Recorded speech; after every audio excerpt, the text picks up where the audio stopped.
Well, there's a huge problem that can come during the holidays that can happen even if you have the best of intentions. That's right, and it can cost you a ton of money pouring leftover grease down your drain. So what should you do with it? Mike Kaz, the president of Grecycle, and Lisa Starks, the program coordinator for Pima County Regional Wastewater Reclamation Department, are both here to talk about this. So great to have you both with us this morning, because you have an incredible visual that you're going to be showing right off the bat. And there it is. So let's start with you, Lisa. What happens when we pour grease down the drain? Well, when you pour grease down the drain, it sticks or adheres to the inside of the pipes, and that can clog the pipes. And if that happens, then it can create a sanitary sewer overflow, or an SSO you might hear. And that is when raw sewage backs up into your tub, your sink, your toilet, and exposure to raw sewage is a health hazard.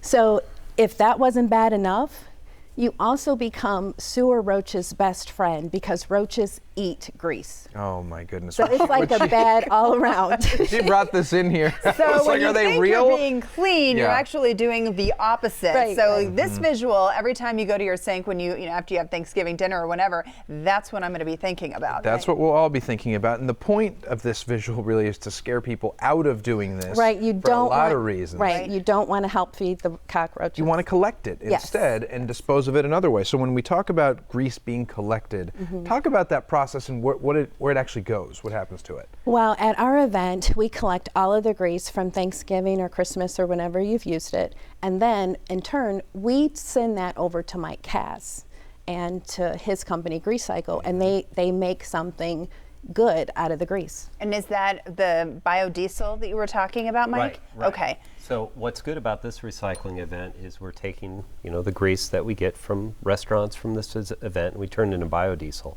And it's the only alternate fuel that the EPA has approved of to use in diesel vehicles. So we're taking materials recycled right here in Tucson and using them for a product that's cleaning the air, that's cleaner for the air. Yeah, and you were showing us the difference a little bit between just using yellow. You say people use yellow grease as fuel. Yeah, but exactly. they really should be using so show us the difference here. We're going to get a close up. Yeah, so this is Grecycle. This is grease in this hand, and it's very thick, it's viscous, and you have biodiesel, which is chemically refined, and it's very similar to diesel fuel, and it's 80% cleaner than diesel fuel. So that's made and sold here in Tucson, and it's used throughout the community.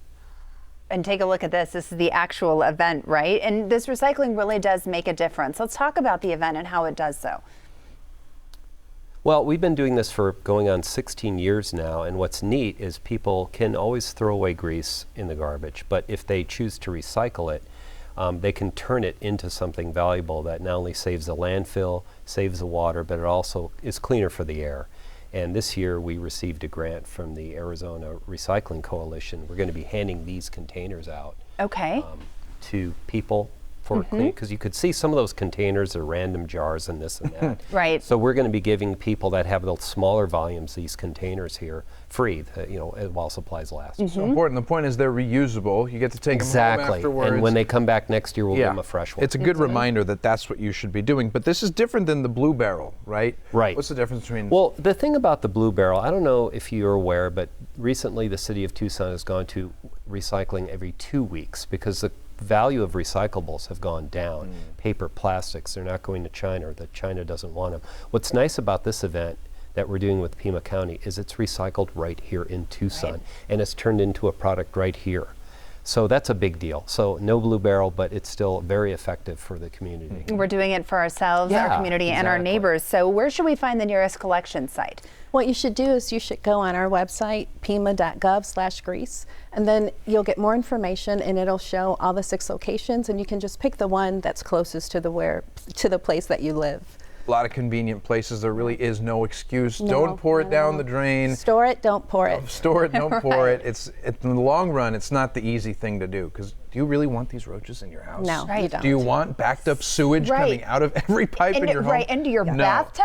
No. No, You've given us every reason in the world to take this seriously and to do this. Good. Thank you for so being much. here. Thank you and for for scaring having us straight with our grease.